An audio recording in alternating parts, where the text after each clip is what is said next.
Wow, wow, wow, wow, wow, wow, wow, wow, wow. Le mercato du PSG est en train de bouger dans tous les sens avec des infos qui sortent de partout. Yann Diomandé, Akliouche, Kroupi, Boadi, Bradley Barcola. Rien d'officiel pour le moment, mais beaucoup d'infos qui sont en train de sortir. C'est en train de bouger de partout. Salut les fraudes, j'espère que vous allez bien. On se retrouve pour une nouvelle vidéo pour parler du mercato du Paris Saint-Germain et on va parler de tous les joueurs que j'ai cités et on va commencer avec les infos qui sont sorties. Yann Diomandé a choisi de rejoindre le Paris Saint-Germain en cas de départ de Leipzig. Il croit au projet du club et souhaite remporter des trophées régulièrement et le Ballon d'Or. Une info qui a été confirmée par Jamel et je le rappelle, Jamel, source très fiable pour ceux qui veulent suivre quelqu'un de fiable sur le PSG sur Twitter, c'est Jamel et il le confirme, c'est vrai mais ça ne date pas d'aujourd'hui en sortant un screen du 20 juin où c'était déjà annoncé que Diomandé préférait rejoindre le Paris Saint-Germain plutôt que Liverpool si jamais il quittait Leipzig. Donc cette info est importante. Maintenant on sait qu'il y a deux départs au Paris Saint-Germain. Le départ de Gonzalo Ramos bien vendu qui va partir à l'AC Milan. Merci pour tout Ramos. Joueur incroyable qui nous aura fait du bien en super sub. Titulaire, ça aura été compliqué, mais on n'oublie pas tout le bien qu'il aura apporté au PSG. Merci pour tout Ramos et bonne nouvelle aventure. Et le départ également de Lee Kang-in. Donc on va avoir deux joueurs qui vont partir, donc forcément deux arrivées au minimum offensivement pour le Paris Saint-Germain. Et on sait que sur les arrivées, Luis Enrique cherche un ailier droit gaucher. C'était déjà le cas l'an dernier avec Mastantuono et c'était le cas l'an dernier également avec Akliouche, sur qui on est encore cet été. Mais Monaco était très gourmand et c'est pour ça qu'on n'a pas récupéré Akliouche. Donc Akliouche reste toujours un joueur qui est suivi par le Paris Saint-Germain. La question que j'ai posée à Jamel quand j'ai vu l'info de Diomandé, c'est est-ce que le dossier Akliouche et le dossier Diomandé, est-ce qu'ils sont liés? Ou est-ce que si tu récupères Diomandé, tu ne peux pas récupérer Akliouche? Ou est-ce que tu prends Akliouche, tu peux aussi récupérer Diomandé? Est-ce que c'est lié ou non? Et on a eu une réponse de Jamel, le point sur les dossiers Akliouche et Diomandé afin que vous y voyez plus clair. L'intérêt d'Akliouche pour le PSG ne date pas d'hier, alors que les exigences, j'arrive pas à dire ce mot, de l'AS Monaco avaient freiné le club l'an passé, la situation semble s'être décantée. Disposant d'un bon de sortie cet été, le joueur est séduit par le projet parisien et veut évoluer au PSG, ce qui pourrait pousser l'AS Monaco à se montrer plus conciliant sur le prix. De toute manière, le prix sera moins excessif que l'an passé. Sauf surprise, l'international français est pressenti pour être le premier renfort offensif de l'été. Il compensera le départ de Kang-in Lee. Yann Diomandé, le joueur plaît beaucoup à la direction, mais le dossier est encore loin d'être finalisé. En interne, la direction indique qu'elle ne rentrera pas dans une surenchère avec la concurrence et espère que Leipzig revoie ses exigences à la baisse. Paris ne compte pas, pour le moment, s'aligner sur les 130 millions réclamés et aimerait que le joueur se positionne clairement en faveur du PSG pour faciliter les négociations. Les deux dossiers ne sont pas liés. Ce qui veut dire que Akliouche, ça sent bon. Monaco lui a offert un bon de sortie. Donc Akliouche devrait rejoindre le PSG. Et moi, je vous le dis, Akliouche, je suis hype. On sait que Luis Enrique veut un ailier droit gaucher. Tu vas le récupérer en la personne de Magnès Akliouche. Maintenant, on verra comment ça va se passer. Je suis sûr que sous les ordres de Luis Enrique, Akliouche, on connaît tout son talent, tout son potentiel. Il peut vraiment exploser avec le Paris Saint-Germain. Et Luis Enrique va récupérer le profil qu'il cherche. Donc si Luis Enrique le veut déjà de base dans tous les cas, moi, ça me va. Et Akliouche, moi, personnellement, je suis hypé. Je sais qu'il y en a qui ne le sont pas réellement. Mais je pense qu'Akliouche réussira à faire de très grandes choses avec le PSG si ça en devient officiel après les négociations. Maintenant pour Diomandé, le prix demandé est de 130 millions. Le PSG ne veut pas rentrer dans ce prix-là et le PSG veut un prix moins conséquent, mais comme ça a été dit par Jamel et c'est là que ça peut être intéressant, les négociations au sujet de Yann Diomandé ont bien démarré entre Nasser El Khelaifi et Olivier Mintzlaff. Les deux hommes entretiennent une excellente relation depuis un moment maintenant. Donc le fait d'avoir de bonnes relations avec eux, ça peut potentiellement s'arranger dans le deal avec Yann Diomandé. Peut-être qu'il y aura vraiment des bonnes discussions, mais en tout cas ce qui a été dit, c'est que les proches de Yann Diomandé, ils poussent pour partir au PSG. Yann Diomandé veut partir au Paris Saint-Germain, le PSG veut récupérer Yann Diomandé et apparemment il y a déjà un accord avec le joueur sur un contrat de 5 ans. Donc tout ce qu'il va falloir régler, c'est l'accord entre les deux clubs, le PSG et le RB Leipzig. Et moi je vous le dis, Yann Diomandé, s'il signe au PSG, moi je suis en slip, moi je suis en slibard. Je suis en slibard parce que Diomandé est un joueur extraordinaire. Il est jeune, il est très efficace devant la cage, il marque énormément, il sait jouer à gauche, sait jouer à droite, il est est droitier, mais il est très bon du pied gauche. Il en a mis des buts et des passes du pied gauche. C'est un joueur de percussion. Il va très vite. C'est très dur de l'arrêter quand il commence à déclencher. Il fait du mal. Il fait du mal. Et sous les ordres de Luis Enrique, lui, ce qu'il peut devenir, alors qu'il est déjà monstrueux, hein, mais ce qu'il peut devenir dans cette équipe du PSG... Moi, je préfère en rire. Moi, je préfère en rire. Vraiment, Diomandé, je le prends matin, midi, soir au Paris Saint-Germain. Et donc, ça viendrait compenser les deux départs, celui de Lee Kang-in et celui de Gonzalo Ramos. Donc, on nous parle de Diomandé et d'Akliouche. Moi, personnellement, je prends totalement ce mercato. Je prends. Maintenant, à chaque fois qu'on a parlé de Diomandé, on a souvent lié Diomandé à Bradley Barcola. Et la question que je me suis posée, c'est, attends, Jamel, est-ce que si jamais on récupère Diomandé et Akliouche, on prend les deux, est-ce que Bradley va partir ? Est-ce que ça lie un départ de Bradley? Et on a la réponse de Jamel. Avec les potentielles arrivées de Magnès Akliouche et Yann Diomandé, le PSG pourrait revoir sa position concernant Bradley Barcola. Jusqu'ici, l'attaquant parisien était déclaré intransférable, mais ces deux signatures potentielles pourraient changer la donne. Le joueur n'ira jamais au clash pour partir. Tout dépendra donc de la position du club. Donc là, c'est important de noter. Tout dépendra donc de la position du club. Moi, maintenant, je vous le dis et qu'on soit clair, je ne veux pas que Bradley quitte le Paris Saint-Germain. Peu importe pour l'arrivée de qui. Peu importe pour l'arrivée de Diomandé, d'Akliouche, de Vegeta, de Luffy, de Goku, tout ce que tu veux, je ne veux pas que Bradley parte. Parce que le profil de Bradley Barcola est trop important au Paris Saint-Germain. Moi, j'oublie pas tout le bien que nous fait Bradley. Il a un problème d'efficacité, c'est vrai, mais son profil est trop important. Sa vitesse, sa percussion, le danger qui est ramené à chaque fois, l'entente qu'il a avec Dembélé, les passes décisives, les buts, parce qu'il en a. On parle tout le temps de ses ratés, mais ses buts, il en a. N'oubliez pas comment ça l'encensait après les matchs contre Chelsea, aller-retour. Il se blesse, après il revient, il est un peu plus dans le dur et ça le réenterre. En fait, à chaque fois, on le sait. De toute façon, c'est tout le temps. Hein, dès que t'es bon, hop, tu rates un match, hop, on te retombe dessus. On le sait, c'est comme ça. Mais Bradley, son profil est trop important. Moi, il fait partie de mes joueurs préférés au PSG. C'est un profil unique dans une équipe Bradley. C'est un profil unique et un profil dont tu as besoin. Un profil que tu peux faire rentrer en numéro 9 et qui peut prendre la profondeur. Un profil que tu peux faire rentrer en cours de jeu sur les côtés et il va dynamiter la défense. Un profil que tu peux mettre même titulaire sur le côté gauche, droite et il va ramener un peu de percussion, ramener du danger et faire des différences de par les dribbles. Il fait du bien, Bradley. Il fait du bien. Et moi, je ne veux pas le voir quitter le Paris Saint-Germain, peu importe pour l'arrivée de qui. Si on me lie l'arrivée de tel ou tel à un départ de Bradley, moi, je veux pas. Je veux pas. Je vous le dis, je veux pas. Il y en a qui seront pas d'accord et qui me diront si, moi je m'en fous, on peut vendre Bradley. Moi je veux pas. Parce que je sais le potentiel qu'il a. Parce qu'on sait le potentiel qu'il a. Parce qu'on sait le niveau qu'il a. On sait ce qu'il nous fait. On sait les choses négatives qu'il y a. C'est l'efficacité, mais c'est des choses qui se corrigent. Regardez avec Dembélé. Regardez avec Dembélé. Bradley est trop important. Faut pas oublier que c'est lui qui termine le meilleur buteur du PSG, je crois, cette saison en Ligue 1. Bradley a été important, les gars. Bradley a été important. C'est lui qui était là quand les joueurs étaient blessés en début de saison. Il nous a mis un doublé contre Lens quand il a joué numéro 9 en début de saison. Moi, j'oublie pas. Bradley, son profil est important. Maintenant, quand on voit que c'est lié, je vais quand même mettre un autre tweet avant de redire ce que j'ai à dire. Et là, c'est Abdellah Boulma qui a mis, concernant Bradley, le dossier reste ouvert. Le PSG étudie tous les scénarios, mais sa position est claire. La porte est fermée à ce stade. Si le joueur venait à demander officiellement son départ, accompagné d'une offre XXL, la situation pourrait évoluer. Donc là, on comprend que le PSG ne veut pas vendre Bradley, mais que les portes ne sont pas fermées. Pour l'instant, on ne sait pas. On ne sait pas réellement ce qui va se passer avec Bradley, surtout au vu des potentielles arrivées du Paris Saint-Germain. Maintenant, moi, je me pose une question. Si tu récupères Diomandé et que tu récupères Akliouche, tu as juste remplacé les deux joueurs que tu as perdu, Lee Kang-in, Ramos. Donc pourquoi vendre Bradley? Tu as juste remplacé les deux joueurs que tu as perdus. Donc tu n'as pas réellement besoin de vendre Bradley.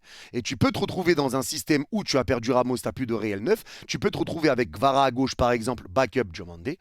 Doué, quand je dis backup, tu as compris, mais c'est pour vous parler. Donc Gvara, backup Diomandé. À droite, Doué, backup Akliouche. Et devant, Dembélé, backup Bradley. Si jamais Luis Enrique veut partir dans un monde où il ne veut plus de pur neuf, comme c'était le cas avec le Gonzalo Ramos, on sait qu'il n'aime pas ce genre de profil et qui veut jouer avec un autre neuf. On sait que Doué est capable de jouer à ce poste. On sait que Bradley sait jouer à ce poste et qu'il a déjà joué à ce poste-là. Donc tout dépendra. Et on peut se retrouver avec Bradley qui va jouer neuf. On peut se retrouver avec Bradley qui va jouer sur les côtés parce que ça peut bouger. En fait, là, tu as juste des backups à toute ton attaque. Tu as 3 joueurs, 3 remplaçants. Et quand on parle de remplaçants, c'est juste 3 options. Et quand on sait que Luis Enrique aime bien faire tourner, faire reposer pour que l'équipe elle arrive prêt au bon moment, etc. Avoir des joueurs sur le banc, se permettre d'avoir un Diomandé sur le banc, un Doué sur le banc, un Bradley sur le banc, c'est monstrueux. C'est monstrueux. Donc tu te retrouves pour l'instant juste avec des vrais backups. Tu as des vrais backups. Et des joueurs qui vont pouvoir tourner, bouger. Diomandé qui peut jouer à gauche, parfois il va aller à droite, il sera avec Bradley. Parfois Dembélé jouera pas, sera Bradley en neuf avec Diomandé Doué. Parfois ça va être Bradley en neuf avec Gvara Diomandé à droite. En fait là t'es imprévisible. T'es imprévisible avec beaucoup de joueurs qui peuvent jouer en plus le rôle de numéro 9. Et même Akliouche qui peut jouer au milieu de terrain. Donc tu te retrouves avec vraiment beaucoup de possibilités. La question est de savoir réellement, est-ce que le PSG veut récupérer un numéro 9? Si tu veux récupérer un numéro 9, si un numéro 9 se rajoute, c'est là pour moi qu'un départ de Barcola sera acté. Je pense qu'en l'état, si tu récupères Akliouche et Diomandé, tu récupères que les deux joueurs qui sont partis du PSG. Tu remplaces que les deux joueurs, donc c'est deux qui partent, deux qui reviennent. Même si Kolo va partir aussi, mais lui il n'est pas compté dans l'effectif. Donc deux qui partent, deux qui reviennent. Donc pourquoi vendre Bradley? Quel serait l'intérêt? Le départ de Bradley peut être lié à l'arrivée d'un neuf. Là, je le pense. Si tu récupères Akliouche, tu récupères Diomandé et tu récupères un neuf, là, je pense que Bradley partira. Et ce neuf, ça peut être Croupi. Mais justement, en parlant de Croupi, on a cette info. Les deux dossiers, bon ça parle de Diomandé et de Croupi. Les deux dossiers ne sont pas liés. Pour parler un peu de Croupi, le joueur veut venir au PSG et ce qui est traumatisant les gars, c'est que tous les joueurs veulent venir au PSG. Akliouche, il veut venir au PSG. Diomandé, il veut venir au PSG. Croupi, il veut venir au PSG. Boadji, il veut venir au PSG. C'est incroyable. Ça, par contre, c'est un régal. C'est un délice. Ça, c'est un délice, c'est succulent. Mais du coup, les deux dossiers ne sont pas liés. Pour parler un peu de Croupi, le joueur veut venir au PSG, mais le prix exigé par Bournemouth est beaucoup trop élevé pour le moment. Le club anglais réclame autour de 100 millions, ce qui a considérablement refroidi la direction parisienne. À voir si le club anglais décide de revoir ses ambitions à la baisse, mais ce n'est pas le cas pour le moment. Donc si Croupi ne vient pas et que Bournemouth, on sait qu'ils sont gourmands, on l'a vu l'an dernier avec Hysén Zabarni, il faisait des manières parce qu'il voulait pas baisser le prix de Zabarni, ça avait duré alors que l'accord était quasi trouvé, mais il voulait pas baisser le prix. On sait que Bournemouth, quand il réclame un prix, les faire bouger, ça va être compliqué. Et c'est pas comme avec Leipzig où tu as de bonnes relations pour Nasser, où tu peux essayer de négocier un peu pour Diomandé, parce que même Diomandé, les gars, c'est pas fait. Pour l'instant, c'est des infos qui sortent. Il y a un accord avec le joueur apparemment. Maintenant, il faut négocier avec le club et peut-être que tu ne trouveras pas d'accord avec le club. Pour l'instant, Diomandé, c'est pas fait. Même à Kliouche, même si ça chauffe et ça sent bon, c'est pas fait non plus. Il va falloir trouver des accords avec le club. Il va falloir se mettre d'accord. Mais là, on part vraiment dans une optique où Diomandé vient, Akliouche vient. Maintenant, tu vas devoir négocier un peu. Le PSG ne veut pas mettre 130 millions. Je pense que Diomandé, on parlera peut-être de 100 millions. Mais 130 millions, le PSG ne veut pas les mettre. Maintenant, tu vas quand même renflouer les caisses avec les saisons que tu fais en Ligue des Champions, avec les départs de joueurs aussi, même Kolo qui va quitter le club. Donc tu vas quand même renflouer un peu les caisses. Ça va faire du bien. Mais c'est pas pour autant que tu dois surpayer et quitter ta philosophie. Donc moi, encore une fois, on verra s'il y a un accord. Mais s'il y a un accord, je ne pense pas dans tous les cas que Croupi viendra. Parce que Bournemouth, je ne les vois pas réellement baisser le prix pour Croupi. Mais en tout cas, comme je l'ai dit, je pense que si dans le cas précis, tu récupères Akliouche et Diomandé, les deux et pas l'un ou l'autre, les deux, et que tu récupères Croupi derrière, c'est là pour moi que ça peut changer la donne pour Bradley. Parce qu'en l'état, si tu récupères uniquement Magnès Akliouche et Diomandé, je pense que Luis Enrique peut se dire, potentiellement, parce que là je suis pas dans sa tête, mais possiblement, il va se dire, je veux pas d'un nouveau neuf à la Gonzalo Ramos, il voulait Alvarez, mais Alvarez veut le Barça, si Alvarez ne vient pas, ça y est, c'est cuit. Si Croupi c'est trop cher, peut-être qu'il va se dire, ok, maintenant j'ai mes deux recrues qui ont remplacé les deux partants, maintenant on va changer de neuf. On va mettre, quand c'est pas Dembélé, on peut mettre Bradley, je peux mettre Doué, je peux mettre Gvara. Et je pars là-dessus. Et ça me va. Donc maintenant, ça va être à Luis Enrique de savoir. Mais là, si tu récupères Croupi, là, je pense que Bradley partira. C'est vraiment dans ces conditions-là. Si tu récupères les deux plus Croupi.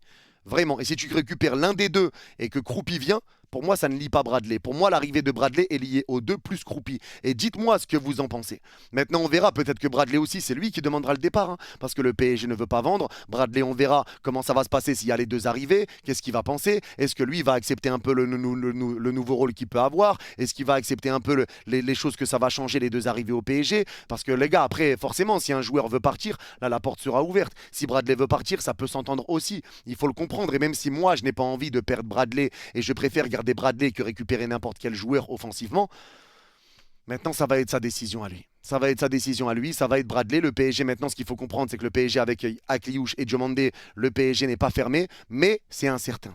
Il y a une incertitude autour de Bradley. Mais le PSG n'est pas fermé. Mais en tout cas, il y a une incertitude. Mais je le répète encore une fois, si tu récupères Akliouche et Diomandé, il n'y a aucun intérêt de faire partir Bradley parce que tu auras juste remplacé les deux joueurs qui ont quitté le club. Donc aucun intérêt de faire partir Bradley. Aucun. Surtout que, comme je l'ai dit, Akliouche peut jouer au milieu, etc. etc. Donc il n'y a aucun intérêt de faire partir Bradley. C'est vraiment si tu en rajoutes un troisième. Donc voilà ce qui se passe un peu au PSG. On va terminer aussi avec cette info. Le LOSC réclame entre 80 et 100 millions pour céder le crack Ayoub Boadi avec un prêt d'un an avant transfert. Donc en gros, le LOSC, ils aimeraient bien que Boadi soit vendu, mais qu'il soit reprêté à Lille. Donc en gros, tu le payes, mais tu le reprêtes un an à Lille. Ça peut s'entendre. Le milieu marocain est suivi par Arsenal, City, United, le Bayern Munich. Le joueur apprécie le PSG, mais le club ne prévoit pas de recrue au milieu, sauf départ inattendu. Et donc c'est là que tu vois. Et peut-être que Boadi aussi, après on va pas faire 60 000 joueurs les gars dans le mercato. Boadi c'est vrai que c'est un joueur que j'aurais pris volontiers, mais ça je l'avais dit dans ma vidéo mercato idéal avec Alexandre Carvalho. Je l'avais dit, je ne pense pas que le PSG récupère un milieu de terrain. Je pense qu'on est assez fourni. Ça a été confirmé. Le PSG veut haute attaque, défense dans le mercato. C'est ce qui est privilégié. Donc le milieu de terrain, c'est pas encore le cas. Maintenant, moi, le fait de savoir que Lille aimerait bien que le joueur soit reprêté derrière, je me dis que ça peut être intéressant. Parce que Fabian Ruiz, on sait que lui, c'est des petites prolongations d'un an, 2 ans. Donc peut-être que derrière, pour prendre la place d'un Fabian, ça aurait pu être intéressant de prendre Boadi, de le récupérer la saison prochaine. Ça aurait pu être intéressant. Maintenant, encore une fois, on fait confiance à Luis Enrique. C'est vrai que quand tu vois des petits cracks comme ça, c'est dur de les voir partir ailleurs. Tu te dis, ouais, t'aimerais bien les avoir parce que c'est des grosses relèves. Et quand tu vois les matchs en plus qui sont faits avec Boadi à la Coupe du Monde et déjà la saison qu'il a fait avec Lille, Boadi, ça aurait été hyper intéressant. Maintenant, il y a des priorités et tu ne peux pas récupérer tout le monde. Donc oui, Boadi voulait venir au Paris Saint-Germain, mais pour l'instant, ce n'est pas la priorité du club. Le club a ses priorités, le club a ses urgences. On est assez tranquille au milieu de terrain parce que dans tous les cas, tu te retrouves avec le bon vieux au milieu de terrain Vitinha, Neves, Fabian. Tu te retrouves avec Warren qui peut être le backup aussi sur le côté droit de Hakimi. Tu peux te retrouver avec Akliouche qui peut jouer au milieu de terrain, Doué qui peut jouer au milieu de terrain, Beraldo qui peut être le backup de Vitinha. Tu as des joueurs qui peuvent jouer au milieu, même Mayoulou, etc. Donc tu as vraiment du monde au milieu de terrain. Tu as du monde. Donc est-ce que tu as besoin de recruter réellement? Je pense pas. Maintenant, sur l'aspect offensif, c'est vrai qu'il y a aussi les joueurs comme Mbaye. Mbaye, alors à savoir ce qui va se passer, j'avais vu des infos, je ne sais pas si c'est réel, d'un départ vers Aston Villa. Alors on verra comment ça se passera pour Mbaye. Est-ce qu'il restera? Est-ce que tu veux lui donner du temps de jeu à lui aussi? Comment ça se passe? Quel est son avenir au PSG? Parce que là, dans les 6 joueurs que j'ai cités devant, les 3 titulaires plus les 3 backups, j'ai pas mis Mbaye dedans. Donc à voir comment ça se passera pour Mbaye. Mais forcément, le PSG doit au minimum récupérer ses joueurs parce qu'en l'état, je le répète, si tu récupères Akliouche, Diomandé, tu ne remplaces que les 2 joueurs qui sont partis. Donc tu peux rester avec la même chose derrière. Il n'y a aucun intérêt. T'en perds 2, t'en rajoutes 2. Fin de l'histoire. C'est aussi simple que ça. C'est pas 2 recrues, c'est 2 remplacements de joueurs qui ont quitté le club. Après, chacun verra comment ça dépend comment chacun le voit. Et quand on voit les blessures qu'on a eues, on parle quand même d'une saison après Coupe du Monde, il y a eu pas mal de blessures. On sait qu'il y a des joueurs qui peuvent peut-être avoir un petit peu plus de mal à tenir la cadence. On sait qu'on va avoir des blessés, donc avoir des backups comme ça offensivement, c'est important. C'est important pour aller récupérer le free pit, essayer d'aller remporter la Ligue des Champions une 3e fois. Maintenant, moi je le répète, Bradley, je veux le garder matin, midi, soir. Je veux vraiment garder Bradley. Et moi, je garderai Bradley en récupérant Diomandé et Akliouche. Maintenant, à voir est-ce que Luis Enrique voudra récupérer un neuf. Pour moi, ça va être ça la vraie interrogation. Est-ce qu'il voudra récupérer un vrai neuf ou est-ce qu'il se dira non, c'est bon, Bradley neuf de temps en temps, Gvara neuf de temps en temps quand Dembélé joue pas, ou un tel, ou un tel, ou un tel. Dans ce cas-là, là, ça peut être différent. Mais en tout cas, là, ça bouge énormément et c'est pour ça que j'ai voulu faire cette vidéo pour remettre un petit peu toutes les choses à plat. Maintenant, il va falloir trouver un accord avec Leipzig parce que 130 millions, le PSG n'ira pas dessus. Mais il y a une bonne relation avec Leipzig, donc on verra, mais c'est encore loin d'être acté. Akliouche, ça sent bon. Bradley, tout est encore ouvert, point d'interrogation. Kroupi, Bournemouth est trop gourmand, donc pour le moment, en l'état, si Bournemouth ne revoit pas ses exigences à la baisse, c'est mort, on ne se positionnera pas sur Kroupi. Et Boadi, le PSG ne priorise pas de récupérer un milieu de terrain, c'est attaque, défense pour le moment. Donc voilà au niveau des infos. N'hésitez pas à me dire les gars, vous ce que vous en pensez, qu'est-ce que vous feriez. Moi personnellement je récupère Akliouche, Diomandé et je garde Bradley. Voilà ce que je ferai. Maintenant, après, la vie, c'est pas FIFA, c'est pas Ultimate Team. Donc forcément, il y a aussi les joueurs qui ont leur choix, qui ont leur avis. Peut-être que Bradley ne va pas accepter justement s'il y a ces 2 jeux arrivés. Peut-être que Bradley va pas accepter son rôle et voudra partir. Ça s'entend. Et dans ce cas-là, moi, je préférerais conserver Bradley. Pour moi, la priorité, c'est conserver Bradley. Parce que j'aime trop ce joueur, parce que ce joueur est important, parce que ce joueur est vraiment, vraiment bon. Et j'ai pas envie de le voir partir. J'ai vraiment pas envie de voir partir Bradley. Je suis attaché à ce joueur. Il nous a fait du bien, il a été important. J'oublie pas, contre Manchester City, c'est lui qui sonne la révolte contre City. C'est lui qui fait la passe à Dembélé pour le 2-1. C'est lui qui vient mettre le 2-2 derrière. Bradley, j'oublie pas. J'oublie pas tout le bien qu'il a fait au PSG, j'oublie pas tout le talent qu'il a. Et moi, j'ai pas envie de voir Bradley quitter le club et aller dans un autre club. J'ai envie de garder Bradley Barcola. Maintenant, s'il a envie d'un nouveau challenge, etc., là, c'est libre à lui. C'est lui et lui-même qui sait ce qu'il veut pour sa carrière. Mais en l'état, moi, je ne veux pas que Bradley quitte le PSG. Faut pas oublier l'importance qu'il a et le profil qu'il a, parce que je le répète, pour moi, Bradley, c'est un profil unique. C'est vraiment un profil unique dans une équipe et un profil qui fait énormément de bien. Et surtout que lui, il triche jamais, il fait énormément d'efforts, revient beaucoup défendre, récupère des ballons, presse, et là offensivement, des bons appels. Voilà, sa finition, elle peut frustrer de temps en temps, mais encore une fois, c'est une finition et ça se travaille, comme je l'ai dit, on l'a vu avec Ousmane Dembélé. On l'a vu avec Dembélé. Donc moi, je veux garder Bradley et je veux récupérer Diomandé et Akliouche. Diomandé, je suis en slibard s'il vient au PSG. Je suis en slibard s'il vient au PSG et je suis sûr qu'Akliouche, ça marcherait bien. De toute façon, Luis Enrique veut son ailier droit gaucher. Donc voilà. Voilà ce que ça peut donner sur les infos mercato actuellement. Mais en tout cas, hâte de voir comment ça va bouger. Mais pour le moment, c'est des infos. Le PSG est en train de travailler pendant la Coupe du Monde. Forcément, tu ne vas pas attendre que la Coupe du Monde elle se termine, hein. Les clubs, ils vont pas s'arrêter de vivre. Mais en tout cas, pour le moment, il y a des infos qui me plaisent, des choses qui m'intéressent. Le PSG se remue, se bouge. Maintenant, on verra ce que ça donnera. Est-ce qu'il y aura des accords qui vont tomber? Mais en tout cas, pour le moment, j'aime bien les pistes. Mais j'espère que Bradley restera. En tout cas, c'est tout pour cette vidéo. N'hésitez pas à me dire en commentaire ce que vous en pensez. Dites-moi les gars si ça a été clair. Je vous ai dit, hein, c'est une vidéo info, mais il y a un peu de casse-tête aussi. C'est un peu fourre-tout. C'est difficile de savoir réellement comment ça va se passer. Ah, t'es sur eux, mais Bradley, du coup, comment ça se passe? Ouais, mais Croupi. En fait, c'est un peu des calculs. Donc pour l'instant, c'est encore le début des infos mercato. Donc on y verra plus clair au fur et à mesure des jours. Mais en tout cas, j'espère déjà que cette vidéo vous a aidé à comprendre un peu ce qui se passait actuellement au niveau des infos PSG. Je rappelle, Jamel, n'hésitez pas à aller le suivre sur Twitter.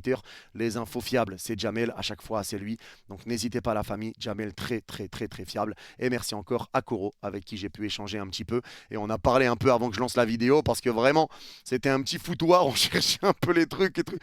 Mais en tout cas voilà, merci à Koro, merci mon frère. Prenez soin de vous. Vous êtes les gars, et pour ceux qui ont vu cette vidéo jusqu'au bout, n'hésitez pas à mettre le pouce bleu pour le référencement, à vous abonner si ce n'est pas encore fait, et à mettre le petit commentaire également pour le référencement. Et pour ceux qui ont vu cette vidéo jusqu'au bout, n'hésitez pas à mettre Tong en commentaire, et je comprendrai que vous l'avez vu jusqu'au bout. Prenez soin de vous, vous êtes les gars.